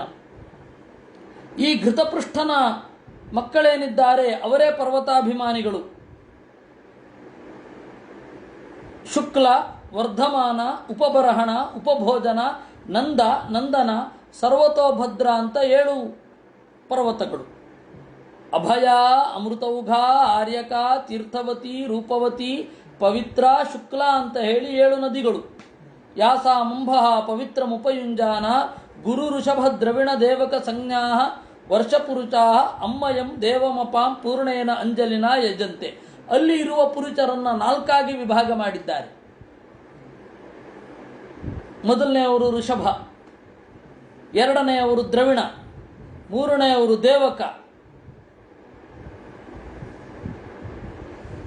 ಈ ತರಹದ ಮೊದಲನೆಯವರು ಗುರು, ಮೊದಲನೆಯವರು ಗುರು, ಬ್ರಾಹ್ಮಣರ ಸ್ಥಾನದಲ್ಲಿ ಗುರು, ಕ್ಷತ್ರಿಯರ ಸ್ಥಾನದಲ್ಲಿ ಋಷಭ, ಹಾಗೆ ದ್ರವಿಣ, ದೇವಕ ಅಂತ. ಇಲ್ಲಿ ವರುಣನನ್ನು ಅರ್ಘ್ಯಪ್ರದಾನ ಮಾಡ್ತಾ ಈ ರೀತಿ ಸ್ತೋತ್ರ ಮಾಡುತ್ತಾರೆ. ಆಪ ಪುರುಷವೀರ್ಯಾಶ್ಚ ಪುನಂತೀರ್ಬುರ್ಭುವಸ್ಸುವ ತಾನ ಪುನೀಯುರಘಗ್ನೀ ಸಂಸ್ಪೃಶೇತಾತ್ಮನಾ ಇತಿ. ಆಪಹ ಪುರುಷವೀರ್ಯಾಶ್ಚ, ನೀರು, ಎಲ್ಲ ತರಹದ ನೀರು, ಅದು ಪರಮಾತ್ಮನ ವೀರ್ಯದಂತೆ ಇರುವಂಥದ್ದು, ಪರಮಾತ್ಮ ದಯೆಯಿಂದ ಬಿಟ್ಟುಕೊಟ್ಟದ್ದು. ಅದರಿಂದಾಗಿ ಆಪಹ ಪುರುಷವೀರ್ಯ ಪುನಂತಿ ಭೂರ್ಭುವಸ್ಸುವ, ಈ ಪರಮಾತ್ಮನ ಅನುಗ್ರಹದ ನೀರು ಏನಿದೆ ಅದು 3 ಲೋಕವನ್ನು ಪವಿತ್ರಗೊಳಿಸ್ತಾ ಇದೆ. ಭೂಹು, ಭುವಃ, ಸುವಃ. ತಾನಃ ಪುನೀಯುರಘಗ್ನೀಹಿ, ಅಂತಹ ಪರಮಾತ್ಮನ ಅಡಿಗಳನ್ನು ತೊಳೆದ ನೀರು ನಮ್ಮನ್ನು ಪವಿತ್ರಗೊಳಿಸಲಿ ಸಂಸ್ಪೃಶೇತ, ಇದನ್ನು ಸಂಸ್ಪರ್ಶ ಮಾಡುವಂತಹ ಭಾಗ್ಯ ನಮಗೆ ಬರಲಿ, ನಮ್ಮ ಜೊತೆಗಿರು, ನೀನು ನೀರಿನಲ್ಲಿ ನೀರಾಗಿ ಹರಿದು ನಮ್ಮನ್ನು ಮುಟ್ಟು ಅಂತ ಈ ರೀತಿ ಪ್ರಾರ್ಥನೆ ಮಾಡ್ತಾ ಇರ್ತಾರೆ. ಅದಕ್ಕೆ ನೀರನ್ನು ಪರಮಾತ್ಮನ ಪ್ರತಿಮೆ, ಅದನ್ನು ಕಲುಷಗೊಳಿಸಬಾರದು ಅಂತ, ಅದು ಪರಮ ಪಾಪ ಅಂತ ನಾವು ಭರತನ ಆಣೆಯಲ್ಲಿ ನೋಡಿದ್ದೇವೆ. ನೀರಿಗೆ ವಿಷ ಹಾಕೋದು ಇತ್ಯಾದಿಗಳೆಲ್ಲ ಪರಮ ಪಾಪ, ನೀರನ್ನು ಕೆಡಿಸಬಾರದು ಅಂತ. ಏಕೆಂದರೆ ದೇವರ ಪ್ರತಿಮೆ ಅದು. ಏವಂ ಪರಸ್ತಾತ್ ಕ್ಷೀರೋದಾತ್ ಪರಿತ ಉಪವೇಚಿತಃ ಶಾಖದ್ವೀಪಃ ಯೋಜನಾಯಾಮಃ ಸಮಾನೇನ ದಧಿಮಂಡೋದೇನ ಪರಿತ ಉಪಕ್ಲುಪ್ತಃ ಯಸ್ಮಿನ್ ಶಾಖೋ ನಾಮ ಬಹಿರುಹಃ ಸರ್ವಕ್ಷೇತ್ರ ವ್ಯಪದೇಶಕರೋ ಯಸ್ಯಃ ಮಹಾಸುರಭಿಗಂಧಃ ತಂ ದ್ವೀಪಂ ಅನುವಾಸಯತಿ. ಅದಾದ ಮೇಲೆ ಕ್ಷೀರೋದ, ಆ ಕ್ಷೀರೋದ ಆದಮೇಲೆ ದಧಿಮಂಡೋದ, ಮೊಸರಿನ ಕಡಲು, 32 ಲಕ್ಷ ಯೋಜನ ಅಗಲ. ಅಲ್ಲಿ ಶಾಖ ಅಂತನ್ನುವ ಮರ ಇದೆ, ಅದಕ್ಕೆ ಶಾಖದ್ವೀಪ ಅಂತಲೇ ಹೆಸರು. ಸ್ವಕ್ಷೇತ್ರ ವ್ಯಪದೇಶಕರ, ತಾನಿರುವ ಜಾಗದ ಹೆಸರು ಅದು ಎಲ್ಲ, ಆ ಮರದ ಹೆಸರೇ ಇಡೀ ವರ್ಷಗಳಿಗೆ ಇದೆ, ಇಡೀ ದ್ವೀಪಗಳಿಗೆ ಇದೆ ಅನ್ನೋದನ್ನು ಮರಿಬಾರದು. ಜಂಬೂ ದ್ವೀಪ, ಪ್ಲಕ್ಷ, ಶಾಲ್ಮಲ, ಇದೆಲ್ಲ ಗಮನಿಸಬೇಕು. ಅದನ್ನು ಅನುಸರಿಸಿಯೇ ನೋಡಿ, ಅಲ್ಲಿ ಆ ತರಹ ಇದೆ. ಇಲ್ಲಿಯೂ ಮರಗಳನ್ನು ಇಟ್ಟುಕೊಂಡ ಹೆಸರೇ ಇತ್ತು. ಮರ ಮತ್ತು ದೇವಸ್ಥಾನ ಅದನ್ನಿಟ್ಟುಕೊಂಡ ಹೆಸರೇ ಇದ್ದದ್ದು. ಅದು ಲೆನಿನ್ಗ್ರಾಡೋ ಆ ತರಹದ ಹೆಸರುಗಳೇ ಇಲ್ಲಿರಲ್ಲ. ಅಲ್ಲಿಯೂ ಮರಗಳನ್ನು ಇಟ್ಟುಕೊಂಡ ಹೆಸರು ಇರಬಹುದೇನೋ, ನಮಗೆ ಗೊತ್ತಿಲ್ಲ. ಯಾಕೆಂದರೆ ಆ ಭಾಷೆಯ ಆಳಕ್ಕೆ ನಾವು ಹೋಗಿಲ್ಲ. ಕಾರಣ ಏನು ಅಂದರೆ ಅವ್ರಿಗೆ ಮರ್ತವಾಗಿದೆ. ಆತ್ಮವಿಸ್ಮೃತಿ ಅವ್ರಿಗಿರ್ಬೇಕಾದ್ರೆ ನಮಗೇನು ಅರ್ಥ ಆಗಬೇಕು? ನಮಗೆ ಗೊತ್ತಿದೆ, ಆಲೂರು, ಆಲದ ಹಳ್ಳಿ, ಬಸರೂರು ಅಲ್ವಾ? ಮತ್ತು ಗದ್ದೆಗಳ ಹೆಸರಿನಲ್ಲಿ ಎಷ್ಟು ಹಳ್ಳಿಗಳಿದೆ. ಗೌರಿ ಗದ್ದೆ, ಗಂಗೆ ಮಾರು, ಮಾರಂದರೆ ಗದ್ದೆ, ಪಲಿಮಾರು. ಹಾಗೆ ಮರಗಳ ಹೆಸರು ಎಷ್ಟಿದೆ. ಇನ್ನು ಹಾಡಿ, ಹಾರುವ ಹಾಡಿ, ಹಾರಾಡಿ. ಹಾಲು ಇರುವ ಹಾಡಿ, ಹಾಲಾಡಿ. ಕೆರೆ ಎಷ್ಟಿದೆ, ತಾವರೆ ಕೆರೆ, ಅರಸಿ ಕೆರೆ, ಯಾವ ಅರಸಿಯ ಕೆರೆಯೋ ಏನೋ. ಚಿಕ್ಕಮಗಳ ಊರು ಬೇರೆ. ಬಳ್ಳ ಅಂದರೆ ಭತ್ತದ ಖಜಾನೆ, ಚಿಕ್ಕಬಳ್ಳಾಪುರ. ಹೀಗೆ ಒಂದೊಂದು ಹೆಸರಿಗೂ ಕೂಡ ಅಲ್ಲಿಯ ಮರ, ಅಲ್ಲಿಯ ವಿಶೇಷಗಳು, ಅದನ್ನಿಟ್ಕೊಂಡು ಹೆಸರು ಬರೋದು. ಭಾರತದಲ್ಲಿ ಹೆಚ್ಚು ದೇವತೆಗಳ ಹೆಸರಿದೆ. ರಾಮಾಪುರ, ತಿಮ್ಮಾಪುರ, ತಿಂಡ್ಲು. ಅದು ಯಾಕೆ ಬಂದಿದೆ ಅಂತಂದರೆ ದೇವತೆಗಳ ಒಂದೋ ಮರದ ಹೆಸರಿರುತ್ತೆ, ಒಂದೋ ನೀರಿನ ಹೆಸರಿರುತ್ತೆ. ಬೇಲದ ಕೆರೆ, ಬೇವು ಮರ ಇರುವ ಊರು ಬೇವೂರು, ಮದ್ದುಗಳಿರುವ ಊರು ಮದ್ದೂರು. ಹೀಗೆ ಬಹಳ ಇನೋವೇಟಿವ್ ಆಗಿದೆ ಎಲ್ಲವೂ. ಯಾಕೆ ಅಂದರೆ ಈ ತರಹದ ಹೆಸರುಗಳೆಲ್ಲ ಬರಲಿಕ್ಕೆ ಕಾರಣ ಇವರೆಲ್ಲ ಕಾರಣ. ಸಪ್ತದ್ವೀಪಾಧಿಪತಿಗಳು ಅವ್ರ ಕಾರಣ. ಅವರೆಲ್ಲ ಆ ರೀತಿ ಹೆಸರಿಟ್ಟಿದ್ದಾರೆ. ಅದನ್ನು ಇಟ್ಟುಕೊಂಡು ನಾವಿಲ್ಲಿ ಹೆಸರಿಟ್ಟಿದ್ದೇವೆ. ಊರಿನ ಹೆಸರಿಗೆ ನಿಮಗೆ ಯಾಕೆ ಊರು ಹೆಸರು ಆ ಥರ ಇದೆ ಅನ್ನಲಿಕ್ಕೆ ಕಾರಣ ಅದು. ಒಂದು ಊರನ್ನು ಹೇಗೆ ಗುರುತಿಸಬೇಕು, ಒಂದು ಊರು ಹೇಗೆ ಗುರುತಿಸಬೇಕು, ಯಾಕೆ ಹೀಗೆ ಗುರುತಿಸಬೇಕು ಅನ್ನೋದಕ್ಕೆ ನೀವು ಭಾಗವತ ಭೂಗೋಳದ ವರ್ಣನೆಯನ್ನು ನೋಡಬೇಕಾಗುತ್ತೆ. ಯಾಕೆ ಭಾರತವನ್ನು, ಇದು ಭೂಮಿಯನ್ನು ಹೆಣ್ಣು ಅಂತ ಕರಿಬೇಕು? ರಾಷ್ಟ್ರೀಯ ಸೂಕ್ತ ಉಂಟಲ್ಲ. ಆದ್ದರಿಂದಾಗಿ ನಾವು ಮದರ್ ಲ್ಯಾಂಡ್ ಅಂತೇವೆ. ಭಾಷೆಯನ್ನು ತಾಯಿ ಭಾಷೆ ಅಂತ ಯಾಕೆ ಕರಿಬೇಕು? ಮಾತೃಭಾಷೆ ಯಾಕೆ? ರಷ್ಯಾದವ್ರ ಥರ ಪಿತೃಭಾಷೆ ಅಂದರೆ ಆಗಲ್ಲೇನು? ಫಾದರ್ ಲಾಂಟ್, ಫಾದರ್ ಟಂಗ್ ಯಾಕಾಗಲ್ಲ ಅಂದರೆ ಅಪ್ಪ ಜಿಹ್ವಾ ಅಂತ ಹೇಳಿ ಇರೋದು. ಮತ್ತೆ ಮಾತಿಗೆ ಅಭಿಮಾನಿನಿ ಉಮೆ, ಭೂಮಿಗೆ ಅಭಿಮಾನಿನಿ ಅವಳಿದ್ದಾಳೆ. ಈ ಎಲ್ಲ ಹಿನ್ನೆಲೆಯಲ್ಲಿ ಒಂದು ಯೋಚನೆ, ದೇವತೆಗಳನ್ನು ಮುಖ್ಯವಾಗಿಟ್ಟುಕೊಂಡು ಈ ಭಾಷೆ ಇದೆ. ಇಡೀ ಭಾರತೀಯರ ಭಾಷೆಯೇ ಆಗಿದೆ. ಈ ಭಾಷೆಯ ಸೊಗಡನ್ನೇ ನಾವು ಕಲಿಸದೆ ಹೋದರೆ ಮಕ್ಕಳಿಗೆ ಇಂಗ್ಲೀಷಿನಲ್ಲಿ ಮಾತನಾಡಿಸ್ತಾ ಇದ್ರೆ ಏನು ಬಂದ ಹಾಗಾಯಿತು? ಹೊರಗಡೆ ಮಾತ್ರ ಮಡಿ ಮಾಡೋದೇನು? ಒಳಗಡೆಯಿಂದ ಇಂಗ್ಲೀಷ್ ಕಲಿಸ್ತಾ ಇರೋದು ಮಕ್ಕಳಿಗೆ. ನಮ್ಮ ಮುಂದಿನ ಪೀಳಿಗೆ ಬಹಳ ಕಷ್ಟ. ನಮ್ಮ ಜನರನ್ನು ದೇವರು ಕಾಪಾಡಬೇಕು. ಹೀಗೆ ಶಾಕದ್ವೀಪ ಅಂತ, ಶಾಕೋ ನಾಮ ಮಹೀರುಹ ಯಸ್ಯ ಹಿ ಮಹಾನ್ ಸುರಭಿಗಂಧ ತಂ ದ್ವೀಪಂ ಅನುವಾಸಯತಿ. ಆ ದ್ವೀಪವನ್ನು ಮರದ ಸುಗಂಧ ಪೂರ್ತಿ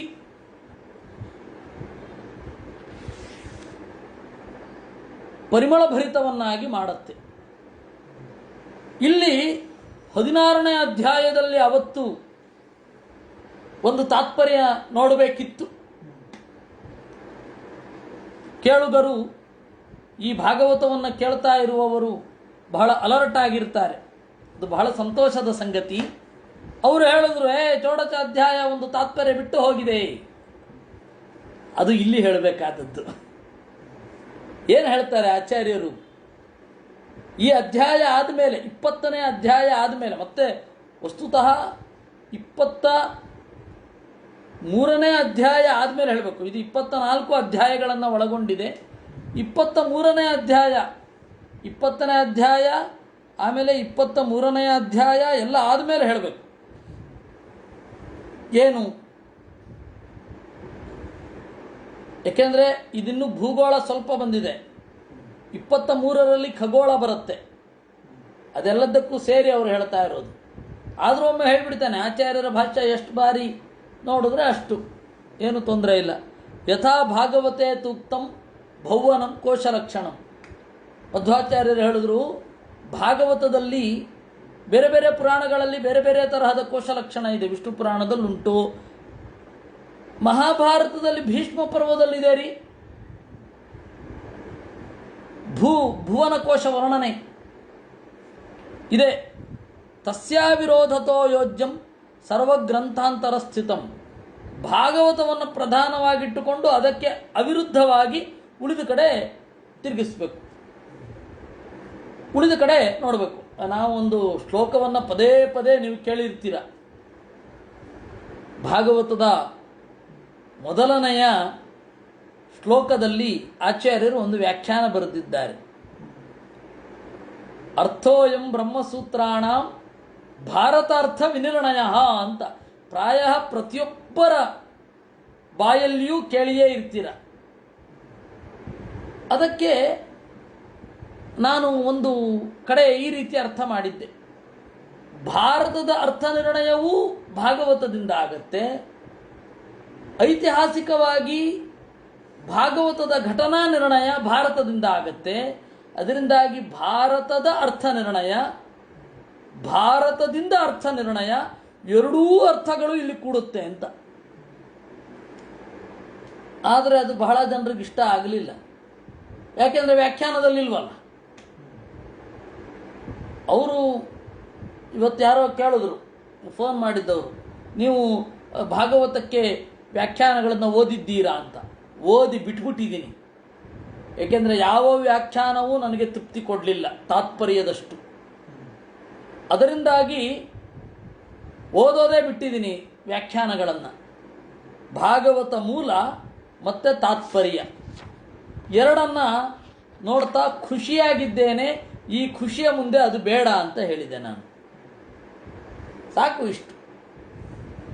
ರಾಘವೇಂದ್ರ ಸ್ವಾಮಿಗಳು ಒಂದು ಮಾತು ಹೇಳ್ತಾರೆ, ಟೀಕಾ ಭಾಷ್ಯಾವಲಂಬಿನ ಕೇಚಿತ್ ಟೀಕಾವಲಂಬಿನಃ ವಯಂತು ಪರಮಾಚಾರ್ಯ ಪಾದ ಪದ್ಮಾವಲಂಬಿನಃ ಅಂತ. ಕೆಲವರು ಭಾಷ್ಯವನ್ನು ಆಶ್ರಯಿಸಿದ್ದಾರೆ, ರಾಘವೇಂದ್ರ ಸ್ವಾಮಿಗಳು ಹೇಳೋ ಮಾತು. ಕೆಲವರು ಟೀಕೆಯನ್ನು ಆಶ್ರಯಿಸಿದ್ದಾರೆ, ನಾವು ಮಧ್ವಾಚಾರ್ಯರ ಪಾದವನ್ನು ಆಶ್ರಯಿಸಿದ್ದೇವೆ, ಸಾಕು ನಮಗೆ ಇನ್ನೇನು ಬೇಡ ಅಂತ ಹೇಳ್ತಾರೆ. ಹಾಗೆ ನಾವು ಯಾವ ಟಿಪ್ಪಣಿಯನ್ನು ಆಶ್ರಯಿಸಿಲ್ಲ, ನಮಗೆ ಇದರಲ್ಲಿಯೇ ಸಾಕು, ತೃಪ್ತಿ ಇದೆ. ಇದನ್ನೇ ಹೇಳಬೇಕಾದ್ರೆ ನಮಗೆ ಆನಂದ ತುಂಬಿ ಹೋಗಿದೆ, ಇಷ್ಟು ಸಾಕು. ನಾವು ಯಾವ ವ್ಯಾಖ್ಯಾನವನ್ನು ನೋಡೋಲ್ಲ, ಭಾಗವತ ತಾತ್ಪರ್ಯ ಬಿಟ್ಟರೆ ಇನ್ನೊಂದು ನೋಡಲ್ಲ. ಇರಲಿ. ತಥಾಚ ಭುವನಕೋಶ ಲಕ್ಷಣ ಏನಿದೆ, ಇದನ್ನು ಭಾಗವತದಲ್ಲಿರುವಂತೆ ಚಿಂತನೆ ಮಾಡಬೇಕು. ಯಾಕೆಂದರೆ ಮೊದಲನೇ ಅಧ್ಯಾಯದಲ್ಲಿ ಅವರು ಹೇಳಿದ್ದಾರೆ 7 ಸಮುದ್ರಗಳಿವೆ. 7 ಸಮುದ್ರಗಳು ಒಂದೊಂದು ದ್ವೀಪವನ್ನು ಹೊಂದಿವೆ. ಆ ಸಮುದ್ರದ ಸುತ್ತ ಇನ್ನಷ್ಟು ದ್ವೀಪಗಳಿದೆ, ಇನ್ನಷ್ಟು ಸಮುದ್ರಗಳಿವೆ, ಅಲ್ಲಿ ಕೆಲವೊಂದು ದ್ವೀಪಗಳಿವೆ ಅಂತ. ಅದು ಒಟ್ಟಾರೆ ಅದು ಸುಮಾರು ಈ 7 ದ್ವೀಪಗಳನ್ನು ಲೆಕ್ಕ ಮಾಡಿದಾಗ 32 ಲಕ್ಷ ಯೋಜನ ಬರಬೇಕು. 32 ಲಕ್ಷ ಯೋಜನ, ಒಟ್ಟಾರೆ ಸುಮಾರು 50 ಕೋಟಿ ಯೋಜನ, 50 ಕೋಟಿ ಯೋಜನ ಬ್ರಹ್ಮಾಂಡದ ಆವರಣ ಇದೆ.